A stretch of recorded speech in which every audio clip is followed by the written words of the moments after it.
we underestimated how hard it would be and how much time it would take to connect the new system, blockchain, with the old.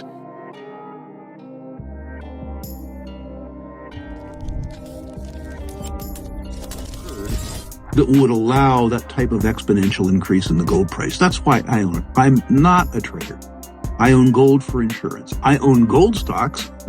Sometimes we would have to reset the ledger, and sometimes we would keep the ledger. So like if we made a code change that broke binary compatibility so that the code couldn't understand like the previous ledgers, we would start the ledger over. The weird thing is that like the ledger that is like now the live running XRP ledger in the world was not special when it was created or started. It was one of thousands and thousands of ledgers that, you know, Arthur, Jed, Chris Larson, and I like created and destroyed. There has to have been a come to Jesus realization, this technology is not going away.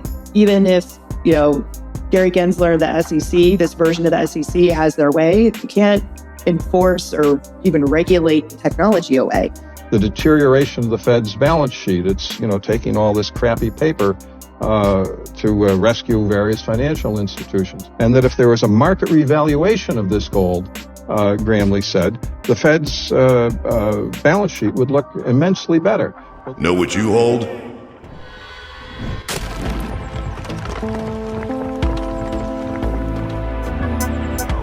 Enjoy the ride, pal. It's the XRP.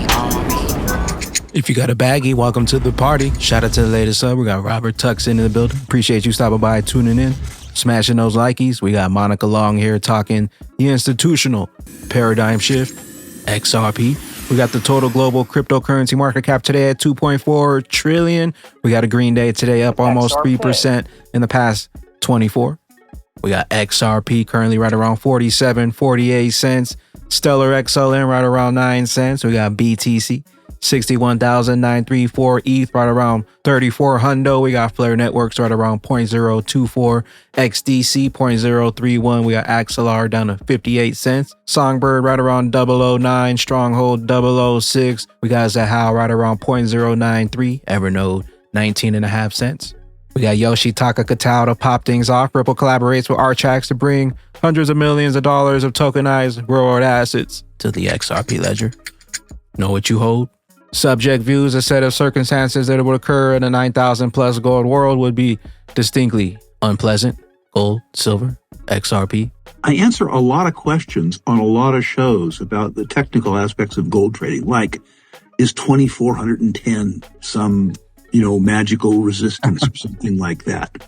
The truth is, I don't own gold because I think it might go from 2375 to 2538 or some number like that. I own gold because I'm afraid that it's going to $7,000 or $8,000 or $9,000. Mm-hmm. And the set of circumstances that would cause that price performance would damage other parts of my portfolio and my life. And when I say afraid, Adam, I am actually afraid. I live a very good life, and the set of circumstances that would occur in a $9,000 gold world would be distinctly unpleasant. What gold has done for me and lots of other people over time has been to provide purchasing power insurance against the degradation that would occur in other parts of your portfolio if the circumstance occurred that would allow that type of exponential increase in the gold price. That's why I own it. I'm not a trader.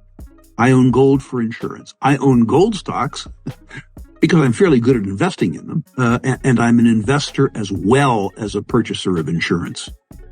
We got the Digital Pound Foundation. The European Central Bank, ECB, recently published its first progress report on the digital euro, which is currently in its 2-year preparation phase, set to conclude by October 2025. XRP drops. David Schwartz with an amazing untold story. The XRP ledger chain was just one of the thousands that we created and destroyed in this rapid chain of innovation. The period of time between the Genesis ledger to the beta period where David Schwartz, Jed McCaleb, Arthur Britto, Chris Larson, a lot of people had access to the ledger. The most productive time of my life. The commit record is public, so you can actually go to GitHub and you can actually see, like, you can track our development through this time period. So there is a historical record open to the public to allow them to watch everything that we were doing at that time period.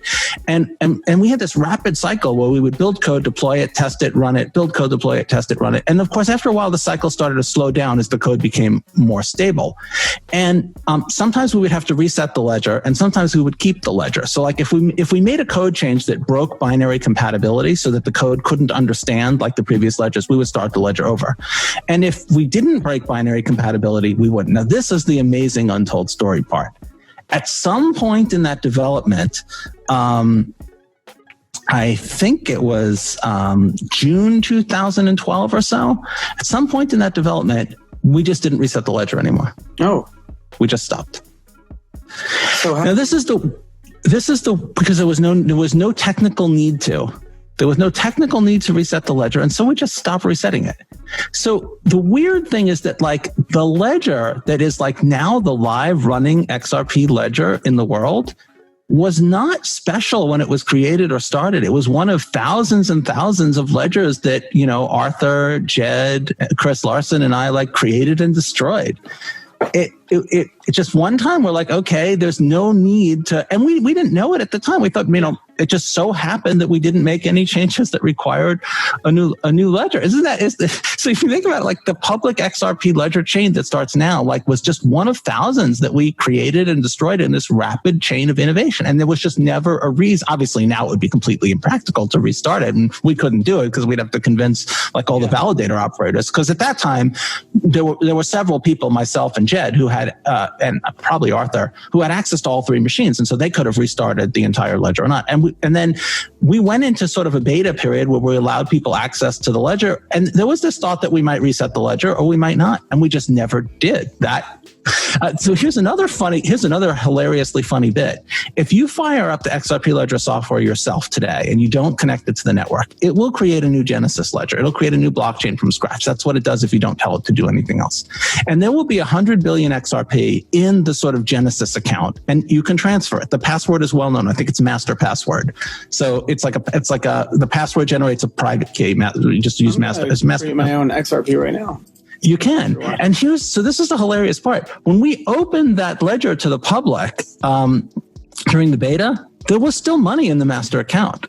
No one had emptied it. Oh. So you can just connect to the software and just take XRP just the same way the founders did, the same way Ripple, the same way the founders did. You could just take money out of that Genesis account. And people did. And nobody emptied it. They just took like what they needed to experiment. And those people still have XRP today that they just took out of that Genesis account. Oh, I kind of want that Monica Long, Frank Chaparro, the institutional paradigm shift. And so you see other companies falling in line and probably falling over themselves because they're so late. I think it's really positive to see BlackRock being one, Goldman Sachs being another, even JP Morgan, where the CEO making grand statements about Bitcoin's a fraud how many years ago, but they're certainly one of the large institutions that is investing quite heavily into innovation in this realm. But I think overall, there has to have been a come to Jesus realization,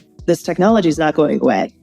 Even if, Gary Gensler and the SEC, this version of the SEC has their way, you can't enforce or even regulate the technology away. So the better approach, the smarter approach is, how do we figure out, just like the internet, I know a lot of people in the industry draw that parallel, but how do you figure out how to protect consumers and enable innovation? And even in the US, I was saying some kind of dark things about the outlook here earlier. So I'll say this, the rays of hope and sunshine that we see. Some of the more recent bills that are coming up, the legislation around FIT21 and some of the stablecoin bills being addressed, they're bipartisan. You're seeing legislators from both camps coming together to understand and realize it's much better if we create some rules that are sensible, and so that the America doesn't miss out on the pie. Like BlackRock, they had to have realized, wow, what a boon launching a Bitcoin ETF would be. They were right. It's kind of right there in front of you that there's a massive opportunity for business as well and to expand the economic pie.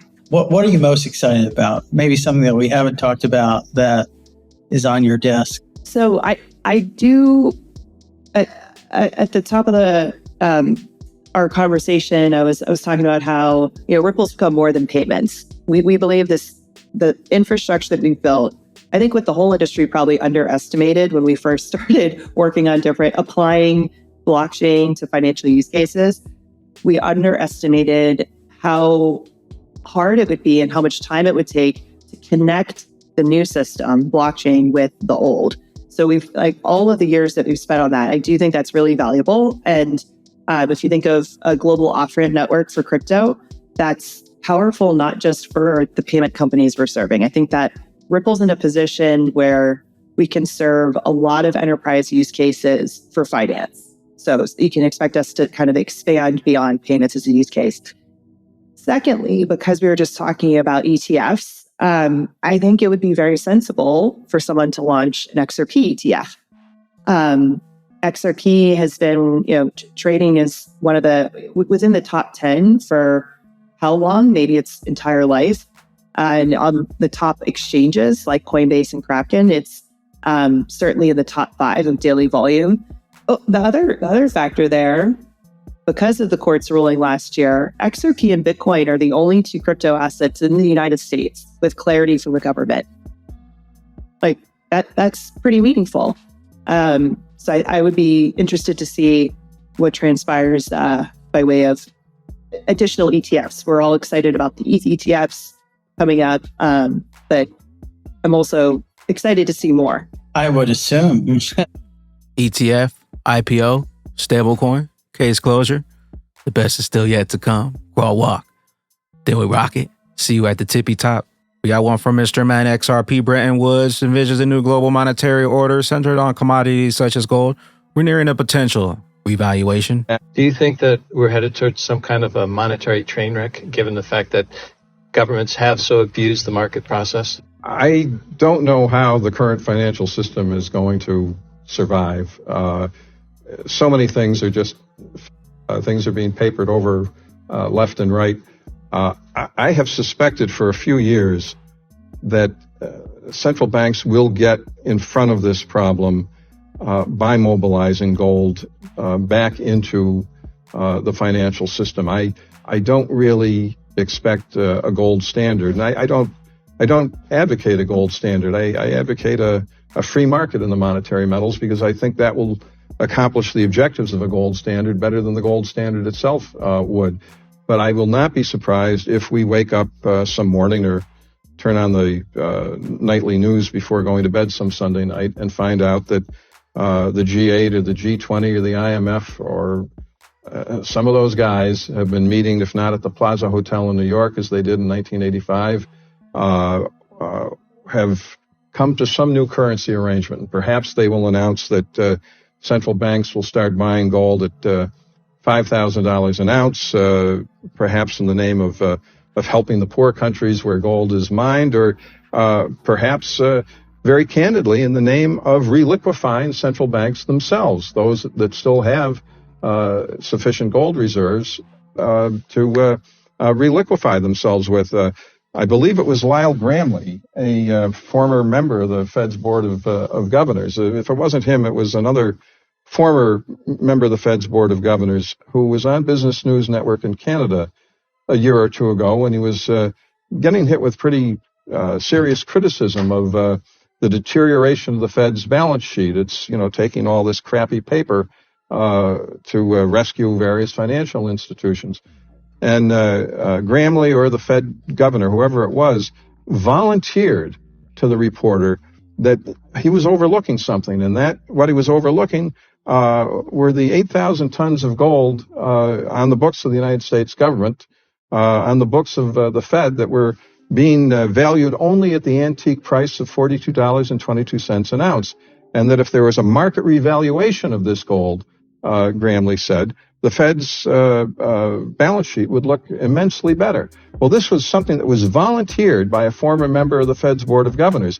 It signifies that, maybe the Fed thinks about gold a lot more than we do. Gold revaluations have been used in the past for national reliquefations. Roosevelt did it back in 1933 and 1934.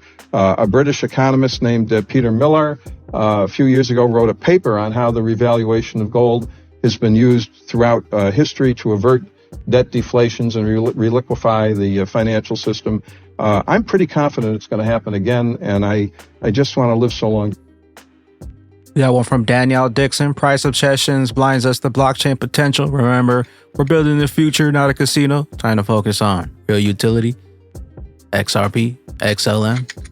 Flare Networks, the first batch of upgraded FTSO rewards have been distributed on Songbird to the participants who have been delegated to the FTSO providers who are supporting the upgraded FTSO during epochs 196 to 199.